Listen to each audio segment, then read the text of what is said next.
Hare Krishna, Hare Krishna, Hare Ram,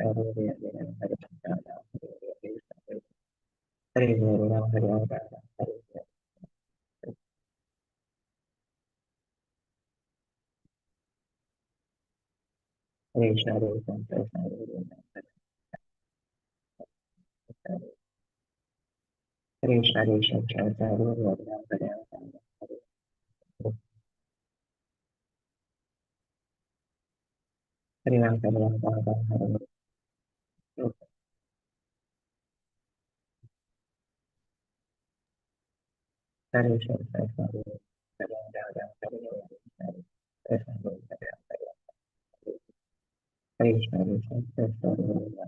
Hare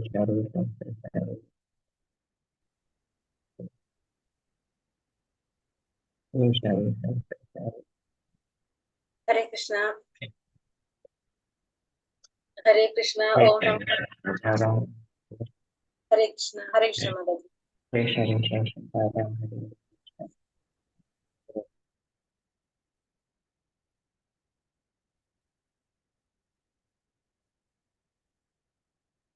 Hare Krishna, Om Namo Bhagavate Vasudevaya, Om Namo Bhagavate Vasudevaya, Om Namo Bhagavate Vasudevaya, Om Ajnanatimidandasya Jnananjana Shalakaya Chakshurunmilitam Yena Tasmai Shri Gurave Namah.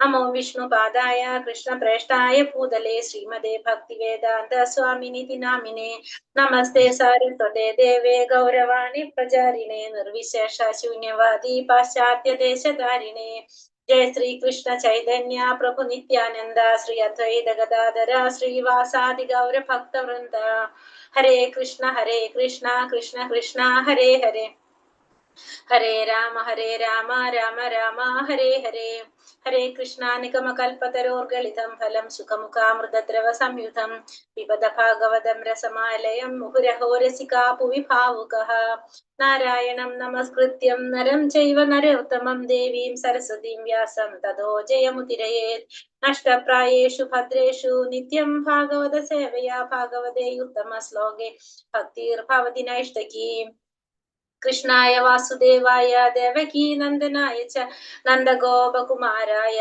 गोविन्दाय नमो नमः हरे Krishna Krishna Krishna Hare Hare Hare Ram Ram Ram Hare Hare Hare Krishna Shri Shri Radha Govind temple ISKCON മാംഗ്ലൂരിന്റെ Bhagavatam ക്ലാസ്സിലേക്ക് എല്ലാവർക്കും സ്വാഗതം.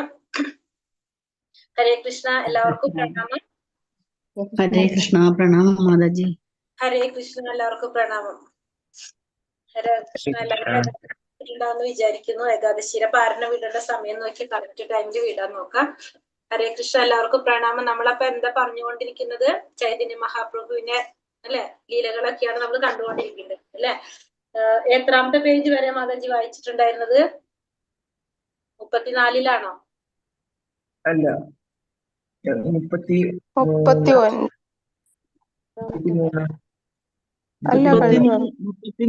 Mataji. 34-ാമത്തെ first paragraph വെച്ചാണോ നിർത്തിയത്? വന്നുകൊണ്ടിരിക്കുന്ന സമ്പർക്കം പുലർത്തുന്നുവോ അതിന് ആനുപാതികമായ അസ്തിത്വത്തിന്റെ ഉച്ചനീച തലങ്ങളിൽ സ്ഥിതി ചെയ്യുന്നു. ഭഗവാൻ മുകളിൽ പ്രസ്താവിച്ചതുപോലെ അധമവും തടസ്സവുമായ അത് തൊട്ട് വായിക്കണം. അതുതൊട്ട് വായിക്കണം. ഓക്കെ മാതാജി, ശരി. ഹരേ കൃഷ്ണ, ഹരേ മാതാജി.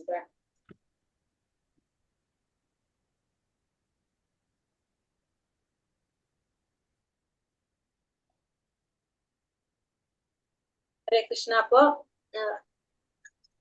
നമുക്ക് വായിക്കാം തുടർന്ന്. ഹരേ കൃഷ്ണ. ഓം നമോ ഭഗവതേ വാസുദേവായ. ഭഗവാന്റെ ശക്തികളെ കുറിച്ചാണ് ഇവിടെ പറഞ്ഞുകൊണ്ടിരിക്കുന്നുണ്ടായിരുന്നത് അല്ലെ. ഭഗവാന്റെ ശക്തികളെ കുറിച്ച് അത് തന്നെ കണ്ടിന്യൂ ചെയ്യാണ്. ഭഗവാന്റെ 3 ശക്തികൾ നമ്മൾ പറഞ്ഞു അല്ലെ. അന്തരംഗ ശക്തി, ബഹിരംഗ ശക്തി, തടസ്ഥ ശക്തി പറഞ്ഞു. അപ്പൊ ഭഗവാൻ മുകളിൽ പ്രസ്താവിച്ചതുപോലുള്ള അധമവും തടസ്ഥവുമായ ശക്തികൾക്ക് അതീതനാണ് ഭഗവാൻ. ഈ 3 ശക്തികൾക്കും അതീതനാണ് ആര്? ഭഗവാൻ എന്ന് പറയാണ് ഇവിടെ. ഭഗവാന്റെ ആത്മീയ ശക്തി അനാദ്യന്ത്യ അസ്തിത്വം, നിത്യപരമാനന്ദം, നിത്യവിജ്ഞാനം എന്നീ ത്രിവിധ ഘട്ടങ്ങളിലായി സ്പഷ്ടമാകുന്നു. അപ്പൊ ഭഗവാന്റെ ആത്മീയമായിട്ടുള്ള ശക്തി. ഭഗവാന്റെ ശക്തി എങ്ങനെയാണ് പറഞ്ഞത്? അതായത് ഭഗവാന്റെ ശാശ്വതമായ അസ്തിത്വം. ശക്തി എങ്ങനെയാണ്? മൂന്ന് ഭാഗത്തായി ഭഗവാന്റെ ഊർജം എവിടെയാണ് സ്പഷ്ടമായി കൊണ്ടിരിക്കുന്നത്? 3 സ്ഥലങ്ങളിലായിട്ട് പറയാം, അല്ലെങ്കിൽ 3 ശക്തികളിലായിട്ടാണ് ഇരിക്കുന്നത്. ഭഗവാന്റെ ഊർജം എങ്ങനെയാ പറഞ്ഞ? ഭഗവാന്റെ ശാശ്വതമായ ഒരു അസ്തിത്വം, അനാദ്യന്ത്യ അസ്തിത്വം, നിത്യപരമാനന്ദം, നിത്യവിജ്ഞാനം. അപ്പോ എന്താ പറഞ്ഞത്? ഒന്ന് ശാശ്വതമായ ഒരു അസ്തിത്വം, പിന്നെ നിത്യപരമാനന്ദം, നിത്യവിജ്ഞാനം എന്നീ 3 ഘട്ടങ്ങളിലായിട്ട് സ്പഷ്ടമാകാണ് എന്ത്? ഭഗവാന്റെ ആ ഊർജം അല്ലെങ്കിൽ ഭഗവാന്റെ ശക്തി, ആത്മീയമായ ശക്തി. ശാശ്വതമായ ഫസ്റ്റത്തെ നിന്ന് അനാദ്യ അന്ത്യ അസ്തിത്വം, അതായത് ശാശ്വതമായിട്ടുള്ള ഒരു അസ്തിത്വം, പിന്നെ നിത്യമായിട്ടുള്ള പരമാനന്ദം, പിന്നെ നിത്യ വിജ്ഞാനം, സച്ചിതാനന്ദം. സത്ത് ചിത്ത് ആനന്ദം എന്ന് പറയുന്നത് എന്താണ്? നമ്മള് സത്ത് ചിത്ത് ആനന്ദം അതാണ് പറയുന്നത് അല്ലെ. നിത്യ പരമാനന്ദമാണ്, നിത്യവിജ്ഞാനമാണ്, ശാശ്വതനായിട്ടുള്ളതാണ് എന്ന് പറയാണ്. ഭഗവാന്റെ അനാദി അന്ത്യ അസ്തിത്വം സന്ദീനി ശക്തിയാലും പരമാനന്ദ വിജ്ഞാനങ്ങൾ ഹാദിനി സംവിത് ശക്തികളാലും യഥാക്രമം നയിക്കപ്പെടുന്നു. അപ്പൊ ഭഗവാന്റെ ഊർജം അത് 3ആയിട്ട് നമ്മൾ പറഞ്ഞു തിരിച്ചിരിക്കുകയാണ്. അതിൽ ആദ്യത്തെ നമ്മൾ പറഞ്ഞ ശാശ്വതമായ അസ്തിത്വം, അത് സന്ദീനി ശക്തിയും പിന്നെ പരമാനന്ദ വിജ്ഞാനങ്ങൾ, പരമാനന്ദം ക്ലാദിനി ശക്തിയിലും വിജ്ഞാനം സംവിത് ശക്തിയാലും യഥാക്രമം നയിക്കപ്പെടും. അപ്പൊ 3 ശക്തികൾ പറഞ്ഞ ഭഗവാന്റെ ക്ലാദിനി ശക്തി, സംവിത് ശക്തി, സന്ധിനി ശക്തിയായിട്ട്. അപ്പൊ ഫസ്റ്റത്തെ ശാശ്വതമായ അസ്തിത്വം ഏതിലാണ്? സന്ധിനി ശക്തിയില്.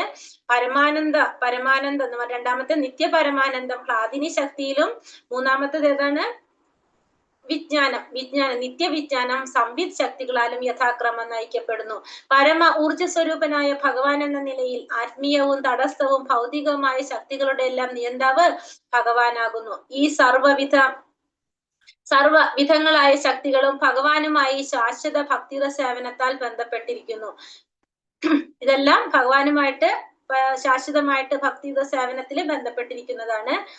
പരമദിവ്യോത്തമ പുരുഷൻ ഈ വിധം തന്റെ അതീന്ദ്രിയ ശാശ്വത രൂപത്തിൽ ആനന്ദിക്കുന്നു. ഭഗവാൻ തന്റെ അതീന്ദ്രിയമായിട്ടുള്ള ശാശ്വതമായ രൂപത്തില് ആനന്ദിക്കുകയാണ്. പരമപുരുഷനെ അശക്തനെന്ന് സംബോധന ചെയ്യാൻ ഒരുവൻ ധൈര്യപ്പെടുന്നതിൽ അമ്പരപ്പുണ്ടാകേണ്ടതില്ല. ഭഗവാൻ സർവശക്തികളുടെയും നിയന്താവാണെന്ന് മാത്രമല്ല, ഭഗവാന്റെ ശക്തികളിൽ ഒന്നിന്റെ അവിഭാജ്യ ഘടകങ്ങളാണ് ജീവസത്തകൾ. ആകയാൽ ഭഗവാനും ജീവസത്തകളും തമ്മിൽ നികത്താൻ സാധിക്കാത്ത തരത്തിൽ അന്തരമുണ്ട്. അപ്പോൾ പിന്നെ ഭഗവാനും ജീവസത്തകളും ഒന്ന് തന്നെ എന്ന് എങ്ങനെ പറയാനാകും? ജീവസത്തകൾ ഭഗവാന്റെ ഉന്നത ശക്തിയുടെ ഭാഗമാണെന്ന് ഭഗവത്ഗീതയിലും വിവരിച്ചിരിക്കുന്നു. ശക്തിയും ശക്തിമാനും തമ്മിലുള്ള ഉറ്റ പരസ്പര സംബന്ധ തത്വാനുസാരം അവ രണ്ടും അഭിന്നവുമാണ്. ആകയാൽ ഭഗവാനും ജീവസത്തകളും ശക്തിയും ശക്തിമാനും പോലെ അഭിന്നങ്ങളാണ്. എന്താ പറയുന്നത് ഇവിടെ? ജീവാത്മാക്കൾ എന്ന് പറഞ്ഞാൽ നമ്മൾ പറഞ്ഞു ഭഗവാന്റെ ഉത്കൃഷ്ട ശക്തിയാണ് അല്ലെ. ഉത്കൃഷ്ട ശക്തിയാണ് ജീവാത്മാവ്. അത് നമ്മൾ ഭഗവത്ഗീതയിൽ കണ്ടിട്ടുണ്ട്. പിന്നെ ഭഗവാന്റെ ശക്തികളിൽ ഒന്ന്, അത് അവിഭാജ്യ ഘടകമായ ജീവാത്മാക്കളാണ്. അത് ഭഗവാന്റെ ഉത്കൃഷ്ട ശക്തിയാണ് എന്ന്. അപ്പൊ എങ്ങനെയാണ് നമുക്ക് അത് രണ്ടും ഒന്നാണെന്ന് പറയാനായിട്ട് സാധിക്കുക? രണ്ടും എന്താണ്? അന്തരം ഉണ്ടെന്നാ പറഞ്ഞല്ലേ നമ്മൾ.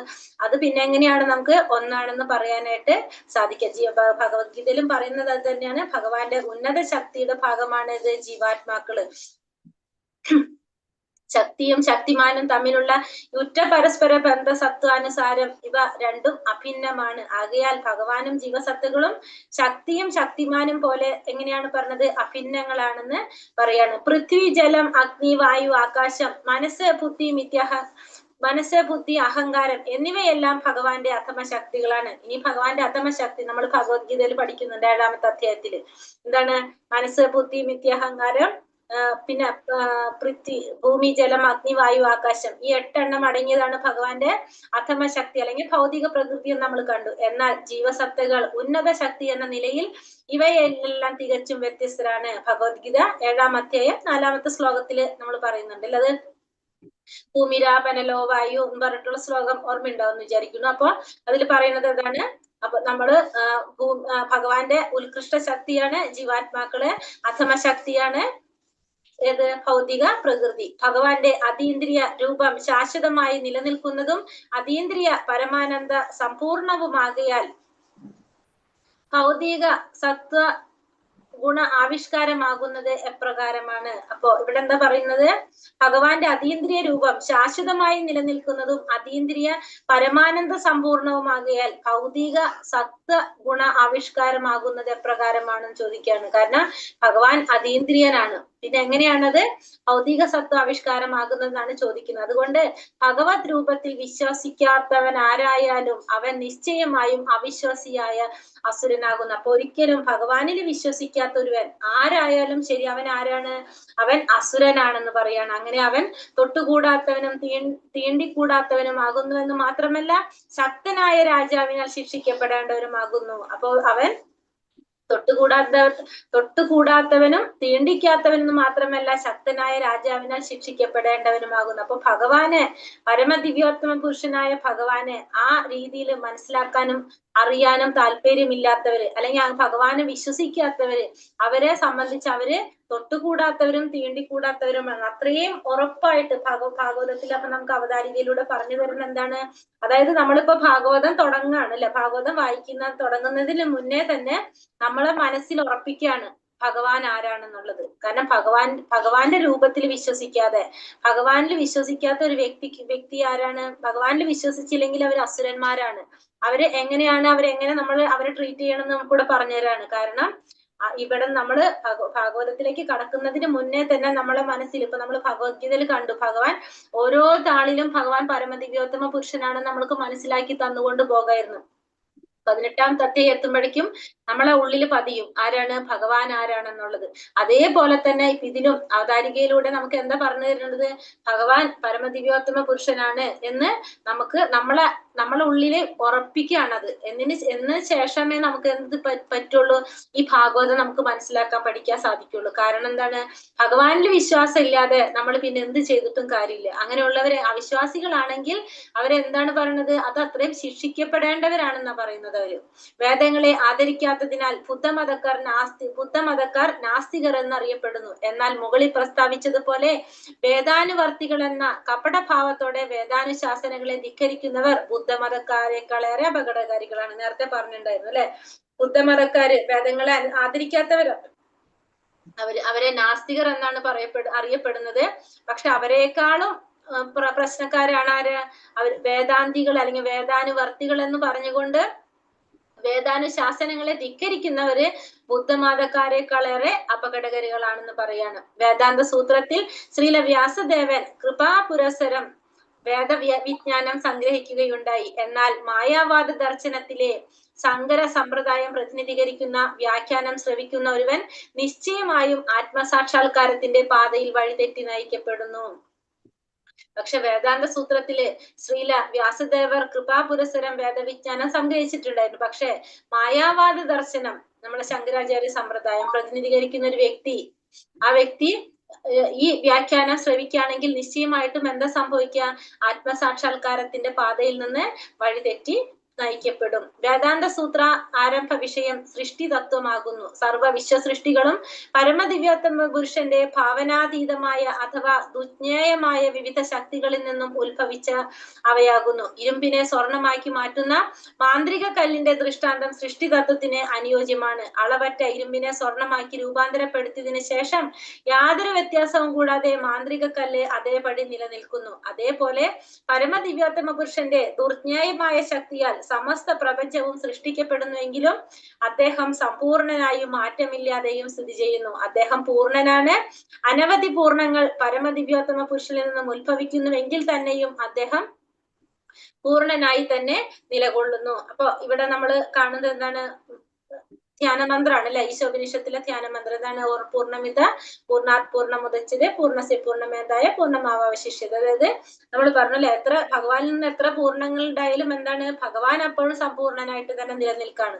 അത് നമ്മള് ധ്യാനമന്ത്രം ഈശോപനിഷത്തില് പഠിക്കുന്ന ഒരു ശ്ലോകമാണത്, ധ്യാനം ശ്ലോകം. അപ്പൊ അതെന്താണ് ഇവിടെ പറഞ്ഞത്? ഭഗവാൻ സമ്പൂർണനാണ്. ഭഗവാനിൽ നിന്ന് എത്ര പൂർണ്ണങ്ങൾ ഉണ്ടായാലും ഭഗവാൻ എങ്ങനെ തന്നെ നിലനിൽക്കാണ്? സമ്പൂർണനായിട്ട് തന്നെ ഭഗവാൻ നിലനിൽക്കാണ് ചെയ്യുന്നത്. നിരപേക്ഷ സത്യത്തിന്റെ പരിണാമത്തിന് സൃഷ്ടിതത്വം ഹേതുവാകുമെന്ന അടിസ്ഥാനത്തിലാണ് മായാവാദികൾ മിഥ്യാതത്വം അവതരിപ്പിക്കുന്നത്. ആ വാദം ശരിയെങ്കിൽ വ്യാസദേവ ദർശനം തെറ്റാണെന്ന് വരും. അതൊഴിവാക്കാനായി അവർ തന്ത്രപൂർവ്വം മിഥ്യാതത്വം അവതരിപ്പിക്കുന്നു. എന്നാൽ മായാവാദ ദർശനങ്ങൾ ധരിപ്പിക്കുന്നത് പോലെ ഈ പ്രപഞ്ചം മിഥ്യയല്ല. അപ്പൊ നിരപേക്ഷ സത്യത്തിന്റെ പരിണാമത്തിന് സൃഷ്ടിതത്വം ഹേതുവാകും എന്ന അടിസ്ഥാനത്തിലാണ് മായാവാദികൾ എന്ത് പറയുന്നത്, ഈ മിഥ്യാ തത്വത്തെ അവതരിപ്പിക്കുന്നത്. കാരണം അവര് ഭഗവാൻ ഒരു രൂപമുണ്ടെന്ന് വിശ്വസിക്കുന്നവരല്ല, അല്ലെ? ഭഗവാന്റെ ആ ജ്യോതിസിനെ മാത്രമാണ് അവരെന്ത് ചെയ്യുന്നത്, അവർ ആരാധിക്കുന്നത്. അപ്പൊ ആ വാദം ശരിയെങ്കിൽ വ്യാസദേവ ദർശനം തെറ്റാണെന്ന് വരും. കാരണം പക്ഷെ വ്യാസദേവൻ എന്താ പറയുന്നത്, പരമദിവ്യോത്തമ പുരുഷനായ ഭഗവാനെ കുറിച്ച് അല്ലെ പറയുന്നത്. അത് ഒഴിവാക്കാനായി അവർ തന്ത്രപൂർവ്വം മിഥ്യാതത്വം അവതരിപ്പിക്കുന്നു. എന്നാൽ മായാവാദ ദർശനങ്ങൾ ധരിപ്പിക്കുന്നത് പോലെ ഈ പ്രപഞ്ചം എങ്ങനെയല്ല, അത് മിഥ്യയായിട്ടുള്ളതല്ല, അതിന് ശാശ്വത അസ്തിത്വമില്ലെന്നാണ് വാസ്തവം. അനിത്യമായ ഒന്നിനെ അശേഷ മിഥി എന്ന് വിളിക്കുക സാധ്യമല്ല. എന്നാൽ താൻ ശരീരമാകുന്നുവെന്ന സിദ്ധാന്തം നിശ്ചയമായും തെറ്റാണ്. അപ്പോ നമ്മൾ എന്താ പറഞ്ഞത്, നാം ശരീരമല്ല ആത്മാവാണെന്നാണ് നമ്മൾ ഭഗവത്ഗീതയിലൂടെ മനസ്സിലാക്കുന്നത്. എന്നാൽ താൻ ശരീരമാകുന്നുള്ള സിദ്ധാന്തം അതെന്താണെന്ന് പറയുന്നത്, അത് തെറ്റാണ്. വേദങ്ങളിൽ ശരീരം എന്താണ്, നമ്മള് നശിച്ചു പോകുന്നതാണ്. പക്ഷെ നമ്മള് സ്ഥായിയായി നിലനിൽക്കുന്നതാണ് നമ്മളെ നമ്മുടെ ആത്മാവ്. വേദങ്ങളിൽ പ്രതിപാദിക്കുന്ന പ്രണവം ആദിമ സ്തോത്രമാകുന്നു. ഈ അതീന്ദ്രിയ ധ്വനി ഭഗവത് രൂപത്തിന് സമാനമാണ്. സർവവേദ സ്തോത്രങ്ങൾക്കും ആധാരം ഈ പ്രണവ ഓങ്കാരമാകുന്നു. തത്വമസി വേദസാഹിത്യത്തിലെ പാർശ്വപദം മാത്രമാകിയാൽ പ്രഥമ വേദസ്തോത്രമല്ല. ഈ ശ്രീപാദ ശങ്കരാചാര്യർ തത്വമസി എന്ന പാർശ്വപദത്തിന് പ്രഥമ ഓങ്കാര തത്വത്തെക്കാൾ അധികം പ്രാധാന്യം നൽകുന്നു. നമുക്കറിയാം, നമ്മള് ഭഗവത്ഗീതയിൽ പഠിക്കുന്നുണ്ട് അല്ലെ, ഭഗവാൻ എന്ന് പറഞ്ഞത് പ്രണവം ഭഗവാനാണെന്ന് പറഞ്ഞു. ഓം എന്ന് ഇത് ഭഗവാനെ പ്രതിനിധീകരിക്കുന്നതാണെന്ന് പറഞ്ഞു. പക്ഷെ അതിനല്ല എന്തിന് പ്രാധാന്യം കൊടുക്കുന്നത്, തത്വമസി എന്ന പാർശ്വപദത്തിന് ഓങ്കാരത്തെക്കാൾ അധികം പ്രാധാന്യം എന്തിൽ കൊടുക്കാണ്, ശ്രീപാദ ശങ്കരാചാര്യര് കൊടുക്കാണ്. ശ്രീ ചൈതന്യ മഹാപ്രഭു വേദാന്ത സൂത്രത്തെ കുറിച്ച് അപ്രകാരം സംവദിച്ചുകൊണ്ട് മായാവാദ പ്രസ്ഥാനത്തിലെ സകല പ്രചാരങ്ങളെയും തൃണവൽക്കരിച്ചു. വ്യാകരണങ്ങളുടെയും യുക്തിവാദത്തിന്റെയും മായാജാലം സൃഷ്ടിച്ചുകൊണ്ട് ഭട്ടാചാര്യർ തന്റെ മായാവാദ ദർശനത്തെ ന്യായീകരിക്കാൻ ശ്രമിച്ചുവെങ്കിലും ചൈതന്യ മഹാപ്രഭു അതിനെയൊക്കെ ശക്തിയുക്തമായ തർക്കങ്ങളാൽ പരാജയപ്പെടുത്തി. നാം എല്ലാവരും പരമദിവ്യോത്തമ പുരുഷനുമായി ശാശ്വതമായി ബന്ധപ്പെട്ടിരിക്കുന്നുവെന്ന് മാത്രമല്ല, ആ ബന്ധവിനിമയം സാധ്യമാകുന്നത് ഭക്തിയുടെ സേവനം എന്ന നമ്മുടെ ശാശ്വത കർത്തവ്യത്തിലൂടെയാണെന്നും മഹാപ്രഭു സ്ഥിരീകരിച്ചു. ഭഗവത് പ്രേമം പ്രാപ്തമാക്കുകയാണ് അത്തരം വിനിമയത്തിന്റെ ഫലം. ഭഗവാൻ സമഗ്ര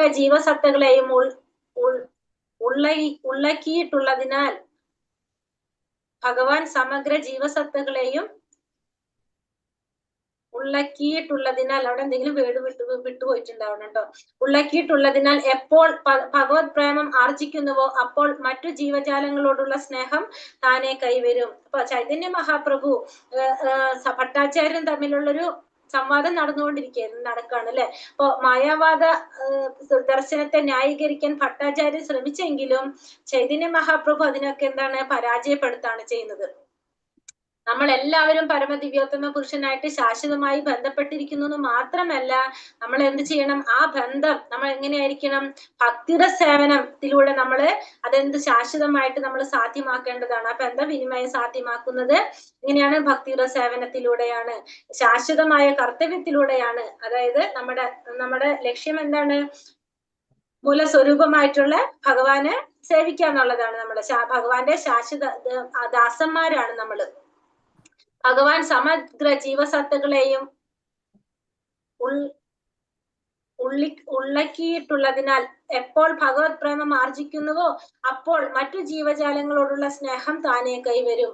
അപ്പോ എപ്പോഴാണോ സമഗ്ര ജീവാത്മാക്കളും ഭഗവാന്റെ പ്രേമം ആർജിക്കുന്നത്, അപ്പോൾ നമുക്ക് മറ്റുള്ള ജീവജാലങ്ങളോടുള്ള സ്നേഹം നമുക്ക് വരും അല്ലെ.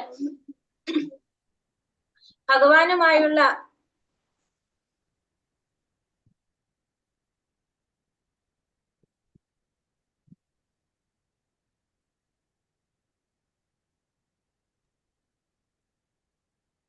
ഉൾക്കൊള്ളുക എന്നാണോ മാതാജി? എന്ത് മാതാജി? ഉൾക്കൊള്ളുക ആയിരിക്കും അല്ലെ, അറിയില്ല, അവിടെ എന്തോ വിട്ടതാണെന്ന് തോന്നുന്നു. അല്ല, ആ വേർഡ് തന്നെ ഉൾക്കൊള്ളുക എന്നുള്ള മീനിങ് അല്ലേ വരുന്നത്? ആയിരിക്കണം. എന്നാണ് പറയുന്നത്. ഉള്ളടക്കിയിട്ടുള്ളതിനായിരിക്കും.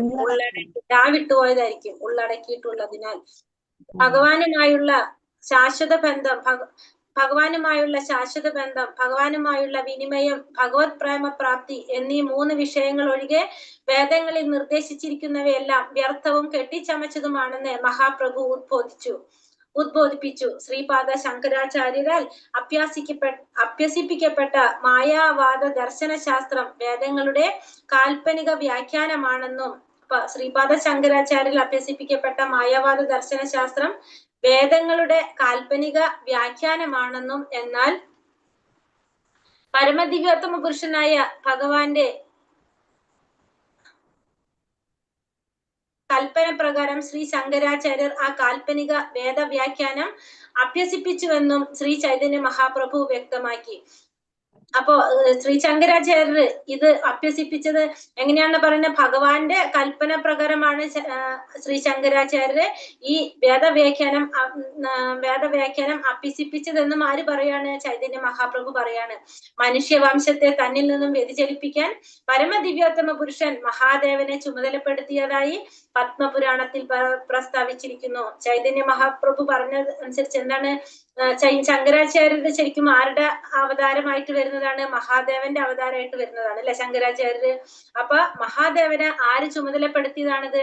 പരമദിവ്യോത്തമ പുരുഷൻ ചുമതലപ്പെടുത്തിയതായിട്ടാണ് പത്മപുരാണത്തിൽ പ്രസ്താവിച്ചിരിക്കുന്നത്. ജനസംഖ്യാ വർധനവ് പ്രോത്സാഹിപ്പിക്കാൻ പരമദിവ്യോത്തമ പുരുഷൻ ഈ രീതിയിൽ ആവരണം ചെയ്യപ്പെടണം. മഹാദേവൻ ദേവിയോട് ഇപ്രകാരം അരുളി ചെയ്തു: കലിയുഗത്തിൽ ഒരു ബ്രാഹ്മണ വേഷത്തിൽ ബുദ്ധമത ദർശനത്തിന്റെ തന്നെ പ്രച്ഛന്ന രൂപമായ മായാവാദ ശാസ്ത്രം ഞാൻ പ്രചരിപ്പിക്കും. അപ്പോ മഹാദേവൻ ദേവിയോട് പറഞ്ഞത് എന്താണ്? കലിയുഗത്തിലെ ഒരു ബ്രാഹ്മണ വേഷത്തില് ബുദ്ധമത ദർശനത്തിന്റെ തന്നെ പ്രച്ഛന്ന രൂപമായ മായാവാദ ശാസ്ത്രം ഞാൻ പ്രചരിപ്പിക്കും. എന്തിനാണ്? ജനസംഖ്യാ വർധനവ് പ്രോത്സാഹിപ്പിക്കാൻ പരമദിവ്യോത്തമ പുരുഷൻ ഈ രീതിയിൽ ആവരണം ചെയ്യപ്പെടണം എന്ന്. കാരണം എല്ലാവരും ഭക്തിയിലേക്ക് തിരിഞ്ഞു കഴിഞ്ഞാൽ എന്താണ്?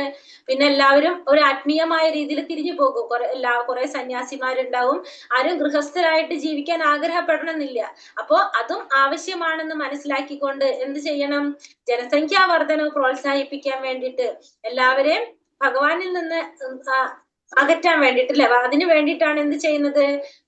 മനുഷ്യവംശത്തെ തന്നിൽ നിന്നും വ്യതിചലിപ്പിക്കാൻ വേണ്ടി മഹാദേവനോട് ആരാവശ്യപ്പെടാണ്? പരമദിവ്യോത്തമ പുരുഷൻ നിർദ്ദേശം നൽകുകയാണ് ചെയ്യണത് എന്ന് മഹാദേവൻ ദേവിയോട് പറയാണ് ഇവിടെ. ശ്രീ ചൈതന്യ മഹാപ്രഭുവിന്റെ ഉദ്ബോധനങ്ങളൊക്കെ ശ്രവിച്ച ശേഷം ഭട്ടാചാര്യർ അത്ഭുത പരതന്ത്രനാവുകയും ആദരപൂർവ്വം നിശബ്ദത പാലിക്കുകയും ചെയ്തു. അപ്പൊ ചൈതന്യ മഹാപ്രഭുവിൽ നിന്നൊക്കെ കേട്ടപ്പോ ഭട്ടാചാര്യർ അത്ഭുത പരതന്ത്രനാകുകയും അതോടൊപ്പം തന്നെ ആദരപൂർവ്വം നിശബ്ദത പാലിക്കുകയും ചെയ്തു. അത്ഭുതപ്പെടേണ്ട വിധം യാതൊന്നുമില്ലെന്ന് മഹാപ്രഭു പറഞ്ഞു. അദ്ദേഹം ഭട്ടാചാര്യരെ ഈ വിധം പ്രോത്സാഹിപ്പിച്ചു: പരമദിവ്യോത്തമ പുരുഷന് ഭക്തിയുടെ സേവനം സമർപ്പിക്കുകയാണ് മനുഷ്യ ജീവിതത്തിന്റെ അത്യുന്നത ലക്ഷ്യമെന്ന് ഞാൻ അരുളി ചെയ്യുന്നു. അപ്പൊ ഭട്ടാചാര്യർ എന്താ പറഞ്ഞത്? പരമദിവ്യോത്തമ പുരുഷന് ഭഗവാന് ഭക്തിയുടെ സേവനം സമർപ്പിക്കുക എന്നതാണ് മനുഷ്യ ജീവിതത്തിന്റെ അത്യുന്നത ലക്ഷ്യമെന്ന് ഞാൻ അരുളി ചെയ്യുന്നു. മുക്താത്മാക്കളെ പോലും ആകർഷിക്കുന്ന വിധം അതീന്ദ്രിയ ഗുണങ്ങൾ പരമദിവ്യോത്തമ പുരുഷൻ ഉള്ളതിനാൽ ആത്മാവിലും ആത്മസാക്ഷാത്കാരത്തിലും ഒഴുകിയ മുക്താത്മാക്കൾ പോലും ഭഗവാൻ ഹരിയുടെ ഭക്തിയുടെ സേവനത്തിൽ വ്യാപൃതരായിരിക്കുന്നുവെന്ന് ഈ ഭാഗവത ശ്ലോകം ഉദ്ധരിച്ചുകൊണ്ട് മഹാപ്രഭു ഉറപ്പു നൽകുകയും എന്നിവിടെ പറഞ്ഞത് പരമദിവ്യോത്തമ പുരുഷന് ഭക്തിയുടെ സേവനം സമർപ്പിക്കുകയാണ് മനുഷ്യ ജീവിതത്തിന്റെ അത്യുന്നത ലക്ഷ്യമെന്ന് അരുളി ചെയ്യണം. അപ്പൊ മുക്താത്മാക്കളെ പോലും ആകർഷിപ്പിക്കുന്ന വിധം അതീന്ദ്രിയ ഗുണങ്ങൾ ആർക്കുണ്ട്? പരമദിവ്യോത്തമ പുരുഷനുണ്ട്. ആ ആത്മാവിലും ആത്മസാക്ഷാത്കാരത്തിലും ഒഴുകിയ മുക്താത്മാക്കൾ പോലും ഭഗവാൻ ഹരിയുടെ ഭക്തിയുടെ സേവനത്തിൽ വ്യാപൃതരായിരിക്കുന്നുവെന്ന് ഒരു ഭാഗവത ശ്ലോകം ഉദ്ധരിച്ചുകൊണ്ട് മഹാപ്രഭു ഉറപ്പു നൽകി. അനന്തരം ഭട്ടാചാര്യർ ഭാഗവതത്തിലെ 1:7-10 ആത്മാരാമ ശ്ലോക വ്യാഖ്യാനം ശ്രമിക്കുവാൻ താല്പര്യം പ്രകടിപ്പിച്ചു. ഭട്ടാചാര്യരുടെ ശ്ലോക വ്യാഖ്യാനം ശ്രവിച്ചതിനു ശേഷം തന്റെ വ്യാഖ്യാനം വിശദീകരിച്ചു നൽകാമെന്ന് മഹാപ്രഭു അരുളി ചെയ്യുകയാൽ ഭട്ടാചാര്യർ പാണ്ഡിത്യോദകമായി ന്യായശാസ്ത്രാനുസരണം ശ്ലോക വിവരണം തുടങ്ങി. അക്കാലത്തെ ന്യായശാസ്ത്ര പണ്ഡിതനെന്ന് പ്രശസ്തനാകിയാൽ ഭട്ടാചാര്യർ മുഖ്യമായും ന്യായശാസ്ത്രത്തെ ആധാരമാക്കി 9 ശ്ലോകത്തെ വ്യാഖ്യാനിച്ചു. അപ്പൊ അതിനുശേഷം എന്താണ്, ഭാഗവതത്തിൽ ഒരു ശ്ലോകം കോട്ട് ചെയ്തുകൊണ്ട് ആത്മാരാമ ശ്ലോകത്തിന്റെ വ്യാഖ്യാനം ശ്രവിക്കാനായിട്ട് താല്പര്യം പ്രകടിപ്പിച്ചു. അപ്പൊ അതിനുശേഷം ആ വ്യാഖ്യാനം ശ്രവിച്ച ശേഷം തന്റെ വ്യാഖ്യാനം വിശദീകരിച്ച് നൽകാമെന്ന് മഹാപ്രഭു അരുളി ചെയ്തു. അപ്പൊ ഭട്ടാചാര്യർ എന്ത് ചെയ്തു, ആ ശ്ലോകത്തിന് ഭട്ടാചാര്യ രീതിയില് അതിന് വിവരണം നൽകി. അക്കാലത്തെ ന്യായശാസ്ത്ര പണ്ഡിതൻ എന്ന് പ്രശസ്തനായതുകൊണ്ട് ഭട്ടാചാര്യർ എന്താണ്, ആ ശാസ്ത്രത്തെ ആധാരമാക്കിയിട്ട് 9 വ്യത്യസ്ത രീതിയിൽ ആ ശ്ലോകത്തെ എന്ത് ചെയ്തു, വ്യാഖ്യാനിച്ചു. ഭട്ടാചാര്യരുടെ വ്യാഖ്യാനം ശ്രവിച്ച് പാണ്ഡിത്യോദകമായ അദ്ദേഹത്തിന്റെ അവതരണത്തിന് നന്ദി പ്രകടിപ്പിച്ച ശേഷം ഭട്ടാചാര്യരുടെ അപേക്ഷ പ്രകാരം ചൈതന്യ മഹാപ്രഭു ശ്ലോകത്തെ വ്യത്യസ്തങ്ങളായ 64 തരത്തിൽ ഭട്ടാചാര്യരുടെ 9 വ്യാഖ്യാനങ്ങളെ ഒട്ടും സ്പർശിക്കാത്ത തന്നെ വിധം വ്യാഖ്യാനിച്ച് വിശദമാക്കി. അപ്പോ ഭട്ടാചാര്യർ വിശദീകരിച്ചതിനോട് നന്ദി പറഞ്ഞതുകൊണ്ട് അദ്ദേഹത്തെ പ്രണമിച്ചുകൊണ്ട് തന്നെ ചൈതന്യ മഹാപ്രഭു എന്ത് ചെയ്തു, ആ ശ്ലോകത്തെ 64 തരത്തില് ഭട്ടാചാര്യർ 9 തരത്തില് വ്യാഖ്യാനങ്ങളെ സ്പർശിക്കാത്ത വിധം അത് വ്യാഖ്യാനിച്ച് വിശദമാക്കി. മഹാപ്രഭുവിൽ നിന്നും ആത്മാരാമ ശ്ലോക വിവരണം ശ്രവിച്ച ഭട്ടാചാര്യർക്ക് അവണ്ണമുള്ള പാണ്ഡിത്യദോതകമായ വ്യാഖ്യാനം ഭൗതികനായ ഒരു വ്യക്തിയാൽ അസാധ്യമാണെന്ന് ബോധ്യമായി. അപ്പോ ഇത് കേട്ടപ്പോ ആർക്കാണ്, ഭട്ടാചാര്യർക്ക് മനസ്സിലായി ഇത് സാധാരണ ഒരു വ്യക്തിക്ക് സാധിക്കുന്ന കാര്യമല്ല. ഈ സംഭവത്തിന് മുമ്പ് തന്നെ ശ്രീ ഗോപിനാഥ് ആചാര്യർ ശ്രീ ചൈതന്യ മഹാപ്രഭുവിന്റെ ദിവ്യത്വം ഭട്ടാചാര്യരെ ബോധ്യപ്പെടുത്താൻ ശ്രമിച്ചിരുന്നുവെങ്കിലും അപ്പോൾ അത് അംഗീകരിക്കുവാൻ ഭട്ടാചാര്യർ തയ്യാറായിരുന്നില്ല. എന്നാൽ മഹാപ്രഭുവിന്റെ വേദാന്ത സൂത്ര വിശദീകരണവും ആത്മാരാമ ശ്ലോക വ്യാഖ്യാനവും ശ്രവിച്ച ഭട്ടാചാര്യർ സ്തബ്ധനായി തീരുകയും ശ്രീ ചൈതന്യ മഹാപ്രഭുവിനെ സ്വയം ശ്രീകൃഷ്ണ ഭഗവാനായി അംഗീകരിക്കുന്നതിൽ വീഴ്ച വരുത്തിയതിനാൽ മഹാപ്രഭുവിന്റെ പാദാംബുജങ്ങളിൽ മഹാ അപരാധം പ്രവർത്തിച്ചതായി ചിന്തിക്കുകയും ചെയ്തു. അപ്പൊ അദ്ദേഹത്തിന് മനസ്സിലായില്ല ഇത് സാധാരണ ഒരു വ്യക്തിക്ക് സാധിക്കുന്ന കാര്യമല്ല എന്ന് മനസ്സിലായി. ഭഗവാൻ ചൈതന്യ മഹാപ്രഭു എന്ന് പറയുന്നത് സ്വയം ശ്രീകൃഷ്ണ ഭഗവാനായിട്ട് അംഗീകരിക്കാനായിട്ട് താൻ വീഴ്ച വരുത്തിയല്ലോ എന്ന് പ്രയാസപ്പെട്ടുകൊണ്ട് മഹാ അപരാധം ചെയ്തല്ലോ എന്ന് ചിന്തിച്ച് അദ്ദേഹത്തിന്റെ പാദാംബുജങ്ങളിലെ അദ്ദേഹം വീണു. മഹാപ്രഭുവിന് ആത്മസമർപ്പണം ചെയ്യുകയും അദ്ദേഹത്തോടുള്ള തന്റെ പൂർവ്വ വ്യവഹാരത്തിൽ ഒരു മിനിറ്റ്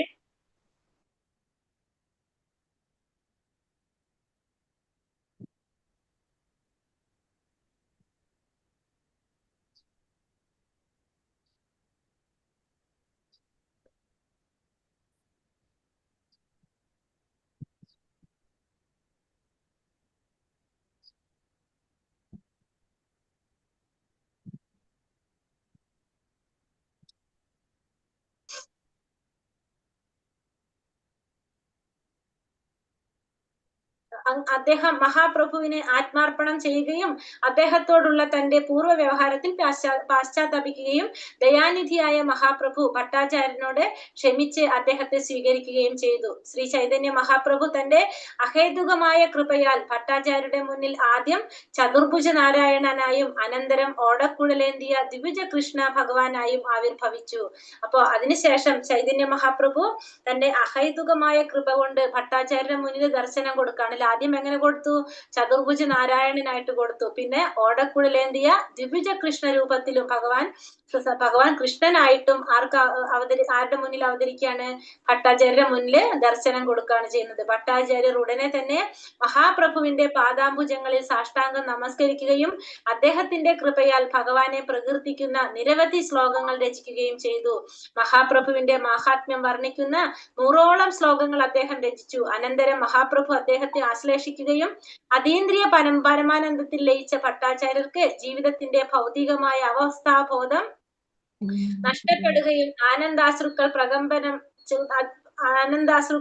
പ്രകമ്പനം അതിവേഗത്തിലുള്ള ഹൃദയസ്പന്ദനം അനിയന്ത്രിതമായ വിയർപ്പ് വൈകാരിക തരംഗങ്ങൾ ഗാനം നൃത്തം വിലാപം തുടങ്ങി യോഗമൂർച്ചയിലുണ്ടായിരുന്ന അഷ്ടവിധ ലക്ഷണങ്ങളൊക്കെ ഭട്ടാചാര്യരുടെ ശരീരത്തിൽ സ്പഷ്ടമായി. അപ്പോ അങ്ങനെ നമുക്ക് ഉണ്ടാകാവുന്ന അല്ലെ, നമുക്ക് പെട്ടെന്ന് ഇങ്ങനെ ആനന്ദം കൊണ്ട് ഉണ്ടാകാവുന്ന 8 തരത്തിലുള്ള എന്താ പറയുന്നത് ലക്ഷണങ്ങൾ, 8 വിധത്തിലുള്ള ലക്ഷണങ്ങൾ ആരില് പ്രകടമായി, ഈ ഭട്ടാചാര്യരില് പ്രകടമായി. മഹാപ്രഭുവിന്റെ അനുഗ്രഹത്താൽ തന്റെ സാല്യന്റെ അത്യാശ്ചര്യകരമായ മാറ്റത്തിൽ ശ്രവിച്ച ശ്രീ ഗോപിനാഥാചാര്യർ അത്യധികം സന്തോഷവാനാവുകയും ആശ്ചര്യചകിതനാവുകയും ചെയ്തു. മഹാപ്രഭുവിന്റെ മഹാത്മ്യങ്ങളെ പ്രകീർത്തിക്കുന്ന ഭട്ടാചാര്യരുടെ രചനയായ വിശ്രുത ശത ശ്ലോകങ്ങളിൽ താഴെ പ്രതിപാദിക്കുന്ന 2 ശ്ലോകങ്ങൾ അത്യന്തം പ്രാധാന്യമർഹിക്കുന്നു എന്ന് മാത്രമല്ല, ഈ 2 ശ്ലോകങ്ങളും മഹാപ്രഭുവിന്റെ ദൗത്യത്തെക്കുറിച്ചുള്ള സാരസംഗ്രഹം വിശദീകരിക്കുക കൂടി ചെയ്യുന്നു. എന്തൊക്കെയാണത്? ശ്രീ ചൈതന്യ മഹാപ്രഭുവായി അവതരിച്ചിരിക്കുന്ന പരമദിവ്യോത്തമ പുരുഷനെ ഞാൻ ആത്മാർപ്പണം ചെയ്യട്ടെ. കരുണസാഗരനായ മഹാപ്രഭു ഭൗതിക വിരക്തിയെക്കുറിച്ചും ജ്ഞാനത്തെക്കുറിച്ചും ഭഗവാന് ഭക്തിയുടെ സേവന സമർപ്പണം നടത്തേണ്ടത് എങ്ങനെ എന്നതിനെ കുറിച്ചും നമ്മെ അഭ്യസിപ്പിക്കുന്നതിനായി ഇപ്പോൾ അവതരിച്ചിരിക്കുന്നു. അപ്പൊ ഒന്നാമത്തെ അതായിരുന്നു സംഗ്രഹം. രണ്ടാമത്തെ, കാലത്തിന്റെ വിസ്മൃതിയിൽ പരിശുദ്ധ ഭഗവത് ഭക്തിയുടെ സേവനം നഷ്ടപ്പെട്ടിരിക്കുകയാൽ മൂലതത്വങ്ങളുടെ ഉദ്ധാരണത്തിനായി ഭഗവാൻ അവതരിച്ചിരിക്കുന്നു. ആകയാൽ ഞാൻ എന്റെ ആദരപൂർവ്വമായ പ്രണാമം ഭഗവാന്റെ പാദാംബുജങ്ങളിൽ സമർപ്പിക്കുന്നു. അപ്പൊ ഒന്നാമത്തേത് എന്തായിരുന്നു പറഞ്ഞത്? പരമദിവ്യോത്തമ പുരുഷനായ ഭഗവാന് ആത്മാർപ്പണം ചെയ്യുന്നു. പിന്നെ കരുണാസാഗരനായ മഹാപ്രഭു ഭൗതിക വിരക്തിയെക്കുറിച്ച്, ജ്ഞാനത്തെക്കുറിച്ച്, ഭക്തിയുടെ സേവന സമർപ്പണം നടത്തേണ്ടത് എങ്ങനെയെ കുറിച്ചൊക്കെ അവരെ അഭ്യസിപ്പിക്കാൻ വേണ്ടിയിട്ടാണ് അദ്ദേഹം അവതരിച്ചത് എന്ന് ഭട്ടാചാര്യര് പിന്നെ വിശദീകരിച്ചു. പിന്നെന്താണ്? കാലത്തിന്റെ വിസ്മൃതിയിലെ പരിശുദ്ധ ഭക്തിയുടെ സേവനം നഷ്ടപ്പെട്ടിരിക്കുകയാണ്. അപ്പൊ നമ്മള് ഭഗവാനെ സേവനം ചെയ്യേണ്ടതൊക്കെ നമ്മൾ മറന്നുപോയി. ആ മൂലതത്വങ്ങളുടെ ഉദ്ധാരണത്തിനായിട്ടാണ് ഭഗവാൻ അവതരിച്ചത്. അങ്ങനെയുള്ള ഭഗവാന്റെ പാദങ്ങളിലെ പ്രണാമം അർപ്പിക്കുന്നു. മുക്തി എന്ന പദത്തെ വിഷ്ണു അഥവാ പരമദിവ്യോത്തമ പുരുഷന്റെ നാമത്തിന് സമാനമായി മഹാപ്രഭു വിശദീകരിച്ചു. മുക്തി കൈവരിക്കൽ അഥവാ ഭൗതിക അസ്തിത്വ ബന്ധനത്തിൽ നിന്നുള്ള മോചനം എന്നത് ഭഗവത് സേവന പ്രാപ്തി ആകുന്നു. അപ്പൊ മുക്തി എന്ന പദത്തിന് എന്താണ് അർത്ഥം കൊടുത്തത്? വിഷ്ണു, ഭഗവാൻ വിഷ്ണു അല്ലെങ്കിൽ പരമദിവ്യോത്തമ പുരുഷന്റെ നാമത്തിന് സമാനമായിട്ടാണ് ആര് വിശദീകരിച്ചത്? മഹാപ്രഭു വിശദീകരിച്ചത്. ആ മുക്തിക്ക് ചെയ്യേണ്ടത് എന്താണ്? ബന്ധനത്തിനുള്ള മോചനം എന്നത് ഭഗവത് സേവനം പ്രാപ്തിയാകുന്നു. അനന്തരം മഹാപ്രഭു കുറെ കാലത്തേക്ക് ദക്ഷിണ ഭാരതത്തിലേക്കുള്ള തന്റെ പ്രയാണം തുടരുകയും യാത്രാ മാർഗമധ്യേ കണ്ടുമുട്ടിയവരെ എല്ലാം ശ്രീകൃഷ്ണ ഭഗവാന്റെ ഭക്തരാക്കി പരിവർത്തനപ്പെടുത്തുകയും ചെയ്തു. അത്തരത്തിൽ ഭഗവത് ഭക്തരാക്കപ്പെട്ടവർ അനേകരെയും ഭക്തിയുടെ സേവനത്തിലേക്ക് അഥവാ മഹാപ്രഭുവിന്റെ ഭാഗവത ധർമ്മത്തിലേക്ക് ആകർഷിപ്പിച്ചു. അപ്പൊ അദ്ദേഹം പോണ വഴിക്ക് അപ്പൊ ദക്ഷിണ ഭാരതത്തിലേക്കുള്ള പ്രയാണം തുടരുന്നു. യാത്രാ മധ്യേ കുറെ പേരെ എന്തിലേക്ക് കൊണ്ടുവന്നു? കൃഷ്ണാവതാരത്തിലേക്ക് ഭഗവാന്റെ ഭക്തരാക്കി മാറ്റി. ആ ഭക്തന്മാരോ അവരും കുറെ പേരെ ഈ ഭാഗവത ധർമ്മത്തിലേക്ക്, അതിലേക്ക് മഹാപ്രഭുവിന്റെ ഇതിലേക്ക് അവരെ ആകർഷിപ്പിച്ചു. അനന്തരം മഹാപ്രഭു ഗോദാവരി തീരത്തെത്തുകയും അവിടെ ഒറീസ രാജാവായ പ്രതാപരുദ്രനാൽ മദ്രാസിന്റെ ഗവർണറായി നിയോഗിക്കപ്പെട്ട ശ്രീല രാമാനന്ദരായരെ കണ്ടുമുട്ടുകയും ചെയ്തു. അപ്പൊ അതിനുശേഷം പ്രതാപരുദ്രരാജനെ കണ്ട് എന്താണ് പറഞ്ഞ? ശ്രീല രാമാനന്ദരായരായിട്ട് കണ്ടുമുട്ടി. ശ്രീ രാമാനന്ദരായരുമായിട്ടുള്ള ചൈതന്യ മഹാപ്രഭുവിന്റെ സുദീർഘമായ സംഭാഷണം ഉന്നതമായ അതീന്ദ്രിയ വിജ്ഞാന സാക്ഷാത്കാരത്തിന് അതിപ്രധാനമാണ്. ഈ സംഭാഷണത്തിന് ഒരു ലഘു സംഗ്രഹം ചുവടെ ചേർക്കുകയാണ്. ഹരേ കൃഷ്ണ. നമുക്ക് നിർത്തല്ലേ? ഹരേ കൃഷ്ണ കൃഷ്ണ കൃഷ്ണ ഹരേ ഹരേ, ഹരേ രാമ രാമ രാമ ഹരേ ഹരേ. വഞ്ചാകൽപതരൂപശ്ച കൃപാ സിന്ധോഭ്യവച പതിതാനാം പാവനേ